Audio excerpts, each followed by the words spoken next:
Edward R. Phillips.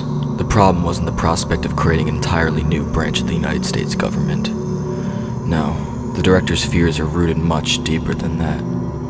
Following the event that occurred on August 19th, 1909, a frantic sense of paranoia and, frankly, absolute terror had unveiled itself within the ranks of the U.S. Department of the State. Nobody seemed to have the right answers, and, as a matter of fact, nobody seemed to have any answers at all. The greatest minds of the time were called in, but even still, not even they could begin to understand the threat that had just revealed itself. But it wasn't a matter of contemplation. It was a matter of action for the protection of the citizens of America.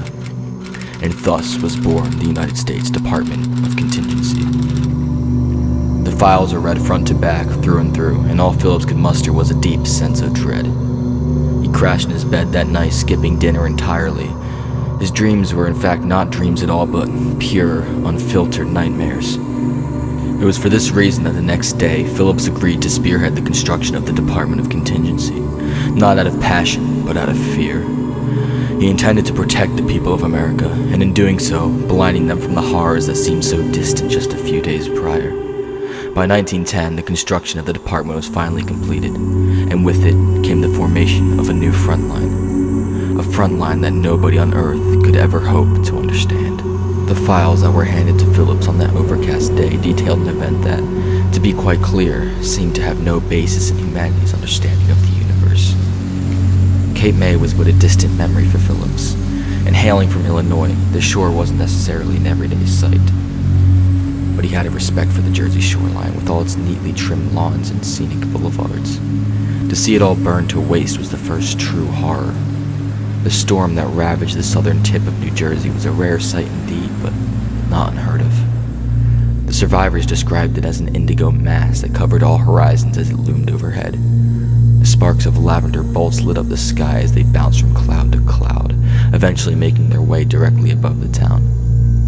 It was a sublime beauty, noted one survivor, but the winds were not so welcoming. Within a half of an hour, speeds reached unbearable heights, and trees were ripped directly from the ground. The roofs of seaside cottages were torn to bits as doors were separated from their hinges, and rain, endless floods of rain, poured forth from the foreboding sky, drenching Cape May in a thick cloak of shadow. Survivors described the lightning as a lens into the souls of the deceased. It illuminated the very skeleton of those doomed in the storm, a terrifying image to be sure.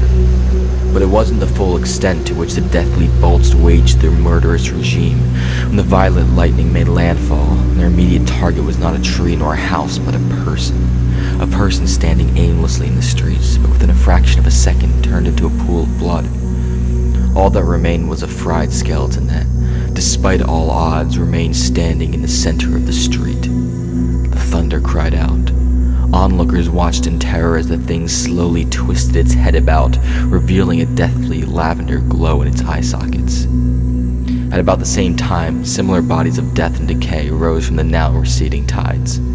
They marched forward into the sands, shrouded in the mist of torrential rains. And from the graves and cemeteries of Cape May rose even more of the undead monstrosities, animated by some unknown force. Those with some semblance of instinct fled inland. But one should know modern society's unaccustomed attitude towards natural instinct. And as such, a vast majority of Cape May's population remained trapped amidst the chaos.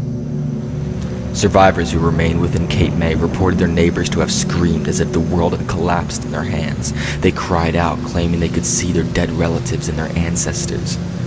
Only moments later, however, they too were found in a pool of blood on the floor, with only the shreds of clothing found seeped within. Something was lurking in the depths of the indigo skies, rising from the cemeteries and graveyards that dotted the land. Those who saw it cried out, claiming the appearance of a lantern-wielding ghoul. But by the time they could react, it had reached them, and all that remained was a dreadful silence. As quickly as it came, the strange tempest disappeared, and with it the bones of the deceased collapsed to the floor. The cries of the specter ceased, and all fell into a deep state of silence. The council nearly laughed when the news broke of the subject. They asked if Edgar Allan Poe had written the story and if there was somewhere they could buy it. Unfortunately, the story was real, and a wave of silence fell across the room as the photos were shown. Phillips declined from viewing the images out of fear of his own sanity, but in the end, dreaded thoughts ultimately plagued him. These thoughts fueled the creation of the Department of Contingency and its goal to dim the lights on the American population. Phillips hoped that no man would ever have to bear witness to the horrors that he experienced, or better still, hope no man could even become aware that such horrors existed. To the Department of Contingency, the ultimate goal was to protect the American dream of life, liberty, and most importantly, the pursuit of happiness. But Howard R. Phillips' goal was ultimately lost to the sands of time. Perhaps research was a good thing, he thought, as his lungs gave way. Perhaps what they're doing with Project Ultraviolet is a good thing. Perhaps they still are trying to protect the people. Maybe it's just a means to an end. But what about the Order? What is it that they're trying to achieve? Phillips had left the department in 1932 and moved out to a remote cottage in Illinois, mostly because he had been pushed to his breaking point. Every day he woke up terrified, with no real drive for accomplishment aside from the everlasting fear of, what was it called? The Necro Gale? It didn't matter what the scientists called it. Its terror had already buried deep within Phillips' soul. Now, alone and on the brink of death, Phillips reminisced over his life's work. What was it all for? He thought about the people he potentially saved. Perhaps it was a good thing, he thought. As he began to close his eyes one last time, something appeared in the far corner of his room. A shadow made its way across the bedside curtains, reaching over the decaying body of Howard R. Phillips. A silhouette of a violet ghoul, and in its right hand, the eerie lavender glow of a lantern.